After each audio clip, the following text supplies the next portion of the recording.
When Howard Hendricks was a youth pastor at a particular church years ago, there was a boy in the junior department that was astounding.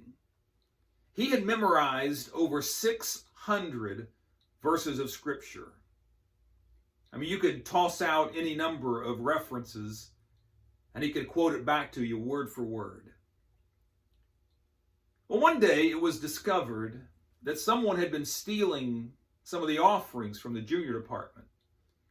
And so Howard Hendricks began investigating.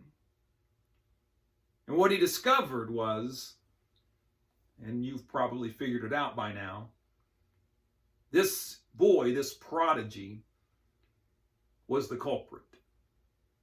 He was caught red-handed. So Howard Hendricks brought him into his office one day and had a discussion with him. And he even threw out a verse of Scripture, Hendricks did, to emphasize his argument.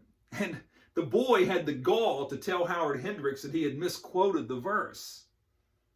And so Howard Hendricks said to him, "Do you see any connection between this verse of Scripture and what you've done?" And the boy said, "No." "Well, maybe," he said. "Well, what's the connection?" Hendricks asked. And the boy said, "That I got caught."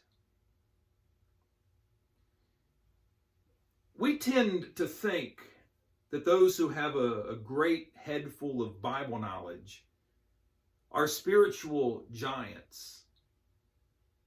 But from God's perspective, what's most important is not simply Bible knowledge, but love and obedience. And some people mark their Bible, but the Bible doesn't mark them. Some people go through the Bible, but the Bible doesn't go through them. You see, you can be theologically correct and still be a jerk.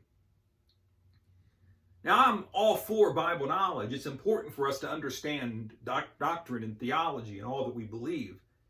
But I'd much rather be around people whose hearts are full of love and compassion for others, even if they don't know tons of scriptures word for word, than be hanging out with people who knew the Bible backwards and forwards, but whose hearts were full of cruelty and judgment. So yes, fill your head with knowledge. Get to know the scriptures. That's very important.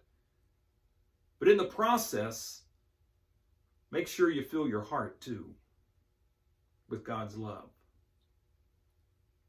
Thank you for watching, and be kind.